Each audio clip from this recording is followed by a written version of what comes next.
I think that the most obvious elements is that I have no real idea what I'm doing. Apart from that, I'm really focused on specific design elements such as low rails, wide point forward, heavily foiled, and pretty much as experimental as I can make them. When it comes to specific tools that work better with either complex curves or a soft medium such as foam, I think we're all at the point that we have to at some point build our own tools. My name is Ben Zilker. I'm the founder, manager, CEO, shaper, glasser, blank maker and provider, sander, polisher, artist in residence at Homegrown Surfcraft in Chania, Crete.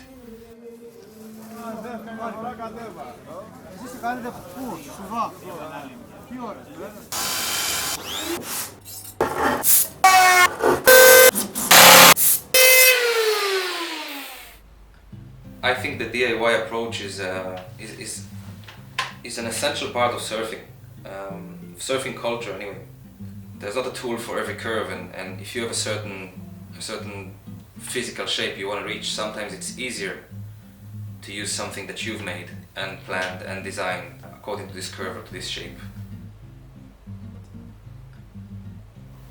When you think about it, designing boards and building boards it's an encounter of conflicts. It's several conflicting elements: challenging versus comfortable, forgiving versus demanding.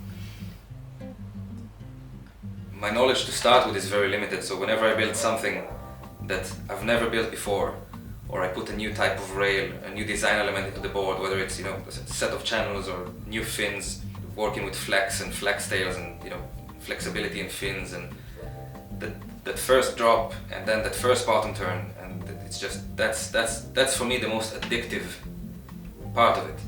It's an actual material addiction. It doesn't end. You keep wanting more and more of it. Board building and design is actually super addictive. I wouldn't recommend anyone going into it. So when people say, okay, I'm designing retro surfboards, they're not necessarily trying to replicate, as in making copies of what was common back then, but more of taking design elements that were skipped, that were left out of the race, going back there and exploring them with all the modern knowledge, techniques, technology and materials and understanding of things that we have now. I think the first thing I'll ask them is why? What is it about this surfboard that you feel like you're missing, or that the shape is missing? And does it not float you? Does it not paddle well? Is there a certain level of performance you're trying to reach and you feel limited by your equipment? What kind of waves you're planning to surf it in, or what kind of conditions you're planning to surf it in? There's no one way that surfing should be done. We have to get off that train of high-performance competitive surfing is the end-all be-all of surfing. It's not. It doesn't suit everyone. Not everybody is an athlete. Not everyone has sponsors and the time of day to go and practice the same turn. Some of us go in the ocean just to forget about everything. When you're after a custom surfboard, is actually taking a good few hours and meditating on what kind of a surfer you're trying to be. What would be the purpose of this tool? And take it from there, basically.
.58 by 21.5 by 2.5, 5.5 by 22 foam blocks. That's where it all starts. Made and designed my own shaper square. Twin fins and a trailer.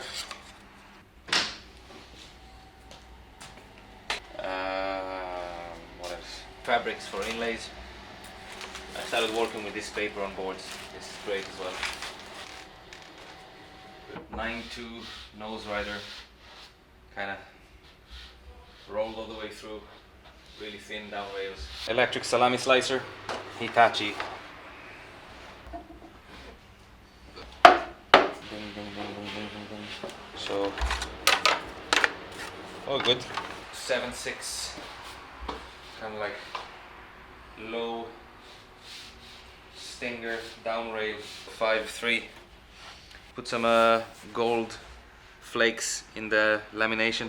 Doesn't look like it, but it serves amazing. We have a dog sander. 5.2 by 19.5 by 2.5. A center bonzer fin from an old panel. Leftover panel and leftover plywood.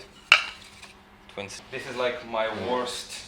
It's the first attempt at a displacement hole. It's like the second board I've ever built, I think. It's an absolute mess, but I really enjoy surfing. I wouldn't recommend anyone getting it anyway. 5.7 by 20 by 2.5. Pretty serious ink cut. It's a fucking disaster, but I love it. Yeah, that's basically it. That's all you need.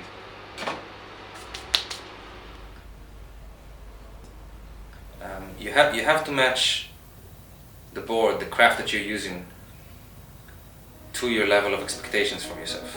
If you sit down and you really think about it, and you get to a point where you're like, right, this is the feeling I'm after, this is the level of performance I'm after, that makes things a lot easier in my mind. The process includes having an image in your mind of something, and taking that image and translating it through your hands onto a block of foam. The journey between your mind and your hands is just, it's immediate. I still see myself in the beginning of this journey. I mean, I also think it's a never-ending journey. Basically, it just keeps rolling, keeps going. This whole journey is the most. That's what gets me the most stoked about surfing and board building, for sure.